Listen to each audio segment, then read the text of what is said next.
বিরতির পর স্বাগত। রাজ্য জুড়ে চুরিকাণ্ড সংঘটিত হচ্ছে, তবে বারবার অভিযোগ ওঠে যে চুরিকাণ্ড সংঘটিত হওয়ার পরেও চোরদের গ্রেফতার করতে এক প্রকার অধরা পুলিশ। এবং পুলিশের এই তদন্ত নিয়েও একাধিক সময় একাধিক অভিযোগ উঠে আসে, কেন চোরের সাঙ্গপাঙ্গ এবং চোরের মাস্টারমাইন্ডের গ্রেফতার করতে পারে না পুলিশ।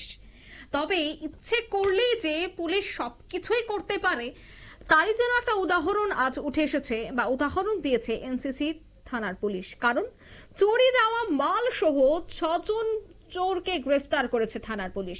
বৃহস্পতিবার আগরতলার ক্যাপিটাল কমপ্লেক্স স্থিত এনসিসি থানায় সংবাদ মাধ্যমের মুখোমুখি হয়ে এসডিপিও সুব্রত বর্মন জানান, এনসি থানার অন্তর্গত ক্যাপিটাল কমপ্লেক্সের পুরনো সিবিআই ক্যাম্প অফিসে চুরি ঘটনা সংঘটিত হয়।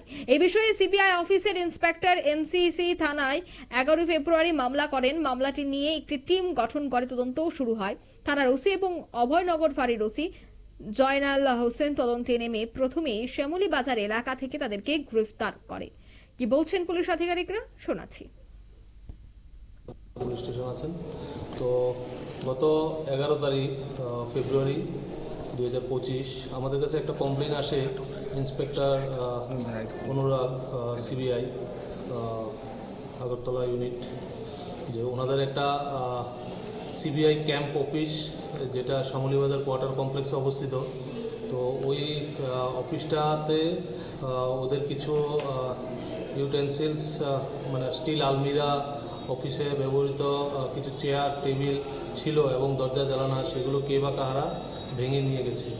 তো ওনাদের সাথে কথা বলে আমরা জানতে পারি 2024 সেপ্টেম্বরে লাস্ট ভিজিট করেছিলেন ওনাদের এই ক্যাম্প অফিসটা, এবং 11 ফেব্রুয়ারি সেকেন্ড ভিজিট করার পর ওরা জানতে পারে এই 5 মাসের মধ্যে কোনো দিন বিভিন্ন সময়ে আননোন মিসক্রিয়েন্ট এগুলো চুরি করে নিয়ে যায়। তার মধ্যে 8টা স্টিল আলমিরা ছিল এবং 2টো কোয়ার্টার মানে তাদের অফিসের দরজা জানালা এবং ইলেকট্রিক অ্যাপ্লায়েন্স যা ছিল সবগুলো নিয়ে গেছে এবং কিছু চেয়ার নিয়ে গেছে। তো আমরা সেই কমপ্লেন মূলে একটা মামলা নথিভুক্ত করি এনসিসি পুলিশ স্টেশনে। সেই নথিভুক্ত করার সাথে সাথেই OC Abhaynagar Joynal Hossain sub inspector of police ওনাকে তদন্ত দেওয়া হয়। তো উনি তদন্তে নেমে প্রথমত 2 জনকে অ্যারেস্ট করেন, 2 জন বিপ্লব দেববর্মা এবং রাজু ভৌমিক। এই 2 জনকে অ্যারেস্ট করার পর জিজ্ঞাসাবাদে আমরা এখনো পর্যন্ত 8টা স্টিল আলমিরা,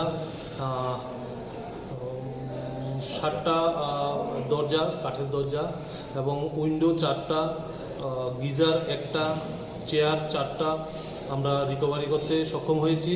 এবং এই সঙ্গে আরও যুক্ত আমরা 4 জন, টোটাল 6 জন আমরা এই কেসে এখনও পর্যন্ত অ্যারেস্ট করেছি। আমরা পুরো প্রসেসটা এক্সিকিউটিভ ম্যাজিস্ট্রেটের সামনে সব জিনিসগুলো আমরা রিকভারি করেছি। এখন আমরা এই 6 জনকে কোর্টে পাঠাবো এবং রিমান্ড প্রেয়ার করে আমরা দেখব আরও কিছু জিনিস, যে বাকি জিনিসগুলো আছে সেগুলো রিকভারি করা যায়। আপনারা শুনলেন পুলিশ আধিকারিকের বক্তব্য। তিনি বলছেন ইতিমধ্যে পুলিশের রিমান্ড চেয়ে তাদেরকে জিজ্ঞাসাবাদ চালানো হবে এবং তারা কোন কোন জায়গায় চুরি করেছে এবং তাদের সাথে আরো কারা কারা যুক্ত রয়েছে সমস্তটা বিষয় কিন্তু জানার চেষ্টা করা হবে। নিয়ে নিচ্ছে এই মুহূর্তে ছোট্ট একটি বিজ্ঞাপন বিরতি, সঙ্গে থাকুন।